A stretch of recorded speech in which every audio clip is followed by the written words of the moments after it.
बिस्मिल्लाहिर्रहमानिर्रहीम। आज का हमारा लेक्चर स्टार्ट हो रहा है क्वेश्चन नंबर 8 से। लास्ट लेक्चर में हमने डिस्कस किया था कि हमारे पास एक क्वाड्रेटिक इक्वेशन दी जाती थी, हमने वहाँ से थीटा की रिक्वायर्ड वैल्यूज़ फाइंड करनी होती थी। इन केस हमारे पास क्वाड्रेटिक इक्वेशन नहीं होती थी तो हम उसको क्वाड्रेटिक इक्वेशन बनाते थे। वो कैसे बनाते थे, हम जो स्क्वायर वाला हमारे पास फंक्शन होता था उसकी जगह सब्स्टिट्यूशन करते थे।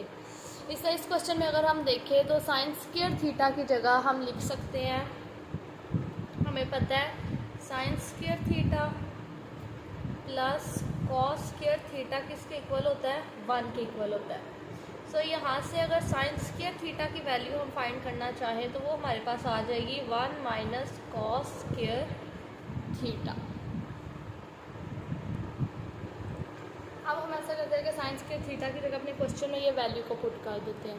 तो यहाँ पे हमारे पास आ जाएगा 1 minus cos square theta minus 8 cos theta plus 1 is equal to 0। 4 minus 4 cos square theta minus 8 cos theta plus 1 is equal to 0। Minus 4 cos square theta minus 8 cos theta plus 5 is equal to 0। हम अगर minus के साथ multiply कर दें अपनी first term को positive बनाने के लिए तो आ जाएगा cos square theta plus 8 cos theta minus 5 is equal to 0। So ये हमारे पास आ गया क्वाड्रेटिक इक्वेशन। और ये क्वाड्रेटिक किसके अंदर है, थीटा के अंदर, सॉरी कॉस थीटा के अंदर क्वाड्रेटिक है। तो हम इसके ऊपर क्वाड्रेटिक फार्मूला अप्लाई करते हैं। अगर यहाँ पे हम वैल्यूज़ को देख ले तो यहाँ पे a है हमारे पास 4, b है हमारे पास 8 और c है हमारे पास 5। जब हमने वैल्यूज़ को पुट करना है तो आ जाएगा minus b plus minus b square which is 64 minus 16 into minus 5/8। ठीक है। So cos theta minus 8 plus minus, जब हम इसको सिंप्लीफाई करेंगे तो ये आ जाएगा 144/8। ठीक है। अब 144 हमें पता है, इसी जगह हम लिख सकते हैं प्लस माइनस 12/8। सो अब हम ऐसा करते हैं, एक दफ़ा इसको प्लस के साथ लिख लेते हैं, एक दफ़ा माइनस के साथ लिख लेते हैं और अपनी वैल्यूज़ ले आते हैं। जब हम लिखेंगे इसको प्लस के साथ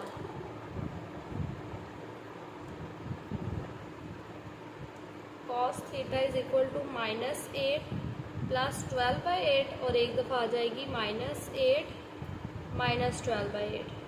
ओके, यहाँ पे हमारे पास आ जाएगा 4/8 विच इज़ 1/2 और इधर से हमारे पास आ जाएगा माइनस 5/2। ये हमारे पास दो वैल्यूज़ आ गई हैं कॉस की। ठीक है, एक हमारे पास पॉजिटिव है, एक हमारे पास नेगेटिव है। जब हमारे पास ये वाली वैल्यू है तो हमारे पास जो है रेफरेंस एंगल क्या आ जाएगा, थीटा इज इक्वल टू π/3। और जब ये सारा हमारा, आपने यहाँ पे सारा सॉल्व करना है। ठीक है, ये हमारा सारा वही काम है जो हम पीछे कर चुके हैं। यहाँ पे मैं डायरेक्ट लिख रही हूँ। जब ये होगा थीटा इज इक्वल टू, इसको अगर आप देखें तो ये हमारे पास होगा कॉस इनवर्स 5/2। आपको पता है हम पॉजिटिव वैल्यू को कंसिडर करते हैं। अब जो कॉस इनवर्स 5/2 होता है ना, इसका कोई सोल्यूशन नहीं होता, ये अनडिफाइंड फॉर्म होती है। ठीक है, तो इधर से थीटा की वैल्यू क्या आ जाएगी, इन्फिनिटी, मतलब ये अनडिफाइंड है। अब हम इस पर अपना डिस्कशन करते हैं। ये हमारे पास π/3 आया और ये कॉस की वैल्यू क्या थी, पॉजिटिव। कॉस की वैल्यू पॉजिटिव होती है फर्स्ट और फोर्थ क्वाड्रेंट में। ठीक है, cos is positive in first and fourth quadrant. जब फर्स्ट क्वाड्रेंट की हमारे पास बात आती है तो हम यहाँ पे, हमें पता है कि वो हमारे पास ओरिजिनल जो वैल्यू होती है वही आती है। और जब फोर्थ क्वाड्रेंट होता है तो 2π में से हमने अपनी वैल्यू को माइनस करना होता है which is 5π/3। So required values हमारे पास थीटा की क्या हैं, आर π/3 एंड 5π/3। ये हमारे पास जो है थीटा की रिक्वायर्ड वैल्यूज़ आ गई हैं। क्वेश्चन नंबर 9 है हमारे पास, ये इंपॉर्टेंट क्वेश्चन है। इस क्वेश्चन में हमें कहा गया है कि आप सोल्यूशन फाइंड करें। आपने देखा कि हमने क्वेश्चन 3 से 8 तक जो क्वेश्चन किए थे उनमें हमने सोल्यूशन ही था फाइंड किया, हमने जस्ट थीटा की वैल्यूज फाइंड की थी।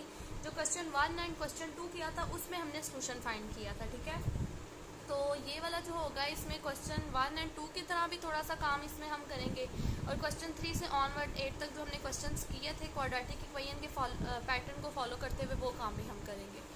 ओके, सबसे पहले हम ऐसा करते हैं, हमें देखें यहाँ पे तो हमारे इन क्वेश्चन में हमारे पास कोई स्केयर वाली टर्म होती थी, हम उसकी जगह वैल्यू पुट कर देते थे, लेकिन यहाँ पे तो हमारे पास स्केयर वाला कोई फैक्टर नहीं है। तो इसके लिए हम कुछ और करेंगे, 3 टेजेंट एक्स, हम ऐसा करते हैं इन दोनों को राइट साइड पे ले जाते हैं तो ये पॉजिटिव हो जाएंगे। अब अगर हम स्केयर लें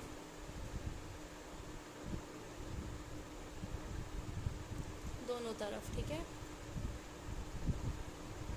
दोनों तरफ हम स्केयर लेने लगे हैं तो ये आ जाएगा √3 tangent x square secant x plus 1 square, ये इसके साथ कैंसिल हो के आ जाएगा 3 टेजेंट स्केयर एक्स, और ये आप समझ लें ये लिखा हुआ है a + b होल स्केयर, तो इसका हम फार्मूला अप्लाई करेंगे विच इज़ a स्केयर, यहाँ पे a हमारे पास सीकेंट है। अच्छा, ये याद रख रहे हैं जैसे ये है ना, तो आपने इस तरह नहीं करना सीकेंट एक्स स्केयर, उस तरह से नहीं लिखना, ठीक है, आई मीन टू से इस तरह नहीं आपने लिखना। ये जो स्केयर हो या क्यूब हो ये हमेशा एक्स से पहले यहाँ पे इस फंक्शन के ऊपर आया करेगा, ठीक है। सो इसका आपने ध्यान रखना है, +2 ab + b। अब हमें पता है 1 + tangent square theta is equal to secant square theta. So हम ऐसा करते हैं टेजेंट स्केयर थीटा की जगह सीकेंट स्केयर थीटा -1 पुट कर लेंगे। Secant square theta -1 is equal to secant square x, sorry यहाँ पे एक्स है, यहाँ पे हमारे पास एक्स +2 सीकेंट एक्स + 1। अब सारों को लेफ़्ट साइड पे, सारी जितनी भी हमारे पास टर्म्स हैं सबको हम लेफ़्ट साइड पे ले आते हैं, minus secant square x -2 secant x + 1 is equal to 0। इनको जब ऑपरेट करेंगे तो ये आ जाएगा 2 secant square x -2 secant x -4 is equal to 0।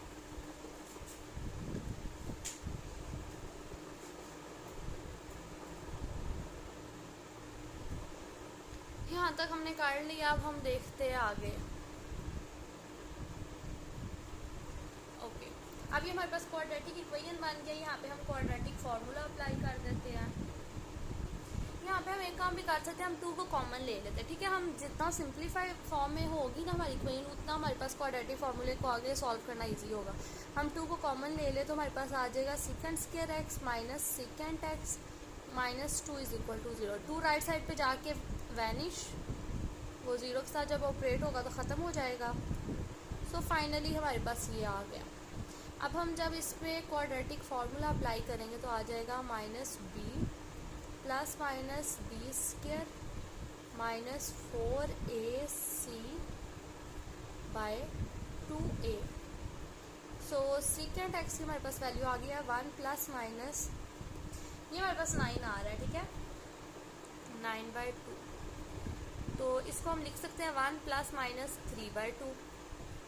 एक दफ़ा पॉजिटिव लिख लेते हैं, जब पॉजिटिव लिखेंगे तो ये आ जाएगा 4/2 और नेगेटिव लिखेंगे तो -2/2। यहाँ से अगर हम वैल्यूज़ लें तो ये हमारे पास आ जाएगी 2 और -1। आपको पता है अब हमारे पास जब सीकेंड में फंक्शन आता था तो हम ऐसा करते थे उसको कॉस में चेंज कर देते थे, तो यहाँ पे भी हम यही काम करेंगे। तो जब हम इसको कॉस में चेंज करेंगे तो cos x is equal to 1/2 and -1, ये हमारे पास आ जाएगा। अब जो cos x -1 है ना, सबसे पहले ना हम ऐसा करते हैं when cos x is equal to -1, जब ये -1 है तो हमारे पास, हमें पता है कि हमने पॉजिटिव साइन को, रेफरेंस एंगल फाइंड करने के लिए जस्ट पॉजिटिव साइन को कंसीडर करना होता है। तो ये हो जाएगा x is equal to cos inverse 1, और cos इनवर्स 1 का आंसर हमेशा आएगा 0, ये आपने याद रखना है, ठीक है। सो हमारे पास एक वैल्यू तो आ गई 0। अब हम करते हैं जब cos हो then cos x is equal to 1/2। जब ये हमारे पास 1/2 आएगा तो x हमारे पास क्या आ जाएगा, cos 1/2 हमारे पास किस पे होता है, 60 डिग्री पे होता है। 60 डिग्री को जब हम कन्वर्ट करें तो आ जाता है π/3। अब हमने देखना है कि कॉस जो है हमारे पास कौन कौन से क्वाड्रेंट में पॉजिटिव होता है। कॉस हमारे पास फर्स्ट पे पॉजिटिव होता है और फोर्थ में पॉजिटिव होता है।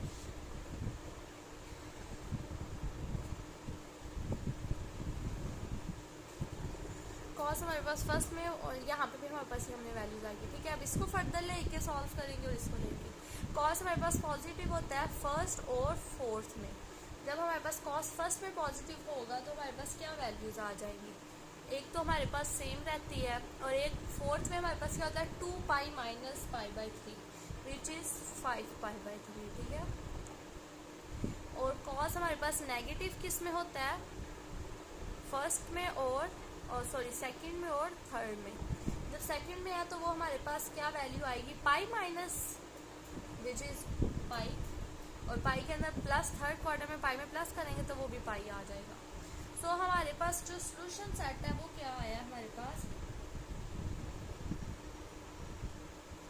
सॉल्यूशन सेट हमारे पास ये वाला आया और ये आया। पाई जो है हमारे पास उसको हम लोग रिपीट नहीं करेंगे। ठीक है,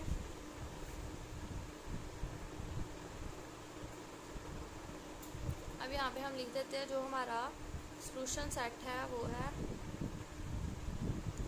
π/3। आपको पता है सॉल्यूशन सेट हमने लिखना है तो इसके अंदर हम इसका जनरल पीरियड पे ऐड करेंगे और कॉस का यहाँ सेकेंड का कह लें कि हमने सेकेंड से ही क्वेश्चन थ्रू आउट किया तो सेकेंड का जो पीरियड होता है वो 2nπ होता है। Union 5π/3 + 2nπ union π + 2nπ।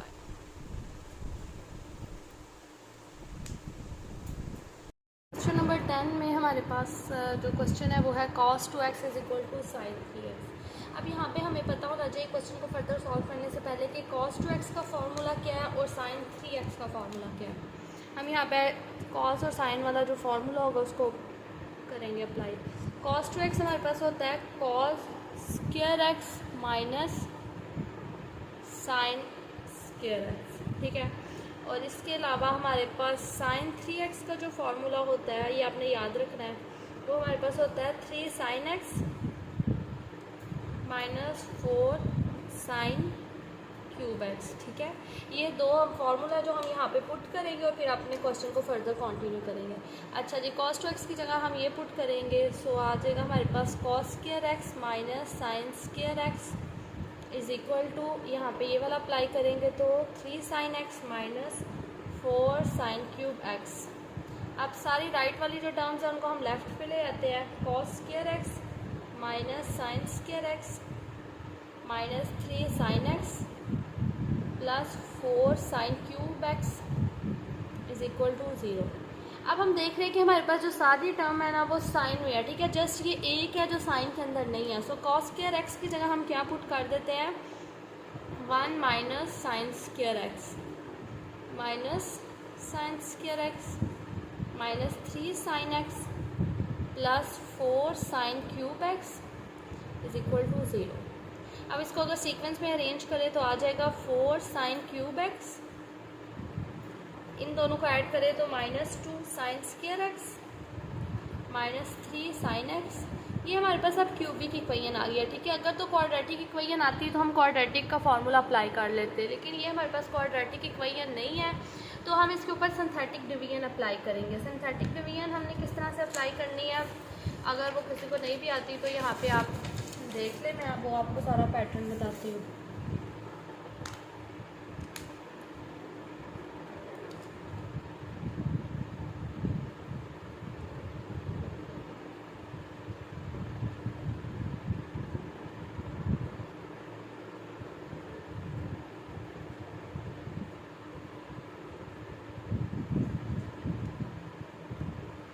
Okay, अब ये हमारे पास वो किस तरह से हम करते हैं कि हमने ये जो हमारे पास इक्वेशन आई है इसके कॉफिशेंट लिखते हैं। क्यूब का कॉफिशेंट, फिर स्क्वायर का, फिर स्क्वायर से जो एक कम लीनियर वाला हमारे पास फैक्टर होता है उसका, और कांस्टेंट वाले का। अब हमने ना अपने पास से नंबर यहाँ पे रिप्लेस करके देखने हैं, ठीक है। मोस्टली ये होता है कि हम लोग यहाँ पे जो हमारे पास कांस्टेंट टर्म आती हैं हम उसके फैक्टर्स बनाते हैं और उनको पुट करके देखते हैं। लेकिन यहाँ पे हम अगर सपोज यहाँ पे हम 1 को पुट करें तो ये 4 एज इट इज़ 1 4 द 4 में से 2 का सब्ट्रैक्ट किया 2, फिर 1 को 2 से मल्टीप्लाई करें 2, माइनस प्लस माइनस, -3 में से 2 को ऐड करेंगे तो आ जाएगा -1, 1 को -1 से करेंगे ये। अच्छा देखिए 1 और -1 को सॉल्व किया तो ये आ गया हमारे पास 0। सिंथेटिक डिवीजन से हमारे पास क्या होता है कि जो हमारे पास क्यूबिक इक्वेशन आती है वो हमारे पास क्वाड्रेटिक इक्वेशन में कन्वर्ट हो जाती है। सो यहाँ पे अब हम ये लिखेंगे। देखिए यहाँ पे हमारे पास हाईएस्ट पावर 3 थी, जब हमने सिंथेटिक डिवीजन अप्लाई करनी है तो हाईएस्ट पावर एक कम हो जाएगी, 3 थी तो यहाँ पे क्या हो जाएगी 2।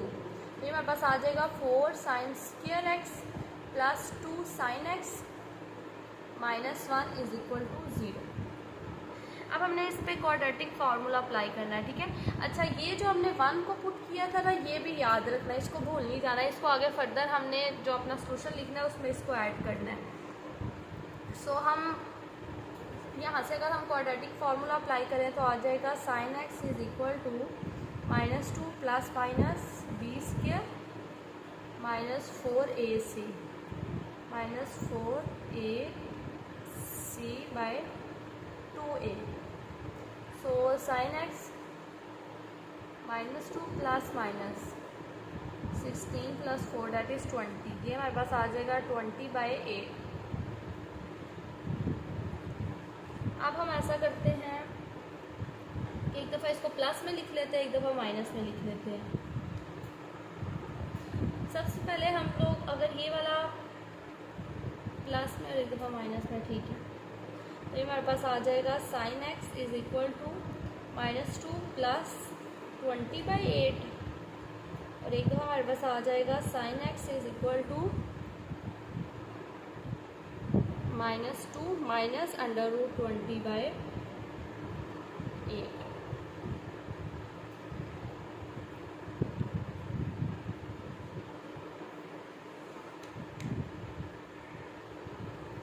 अच्छा अब नेक्स्ट हमने क्या करना है, अब हम ये हमारे पास sin x की वैल्यूज़ आ गया, ठीक है। तो हम लोग इधर से वो x की जो वैल्यूज़ फाइंड करते थे ना, रेफरेंस एंगल जो होता था, तो वो हम सबसे पहले फाइंड करते हैं। सबसे पहले हम इसको ले लेते हैं, तो इसको हम किस तरह से लिख सकते हैं, ये हमारे पास है क्या sin x is equal to, हम ऐसा करते हैं इसको इस तरह लिख लेते हैं √20 minus 2/8। x is equal to sine inverse √20 minus 2/8।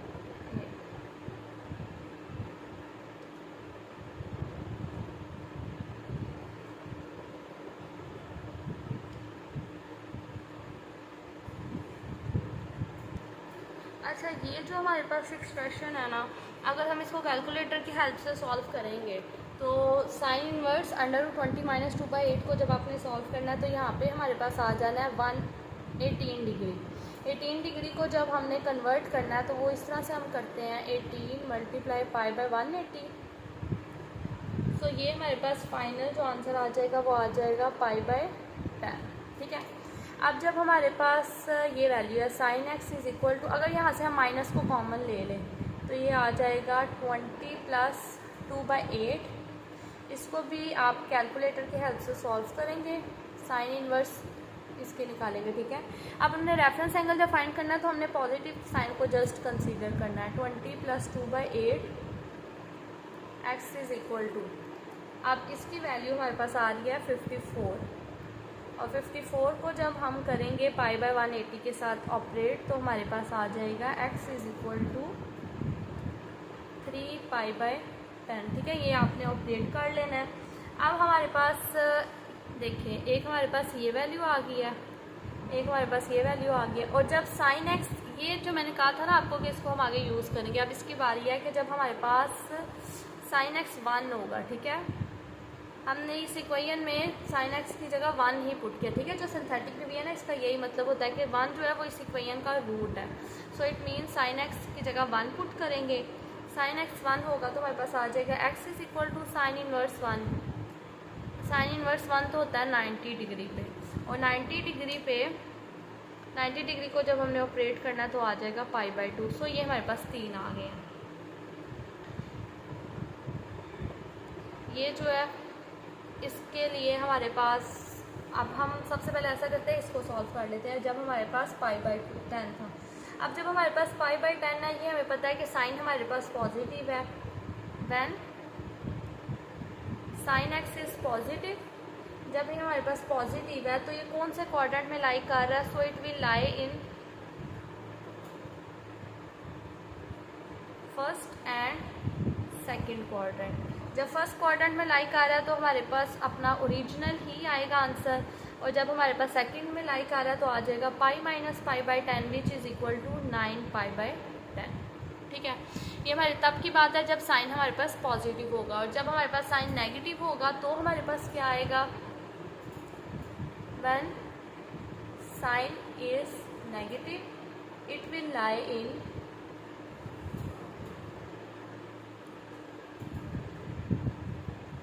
यहाँ पे फर्स्ट और सेकंड था तो यहाँ पे आ जाएगा थर्ड एंड फोर्थ क्वाड्रेंट। जब थर्ड में ये लाई करेगा तो हमारे पास आ जाएगा π + 3π/10 विच इज़ 13π/10, और जब ये फोर्थ पे होगा तो वो हमारे पास आएगा 2π - π/10 विच इज़ 19π/10।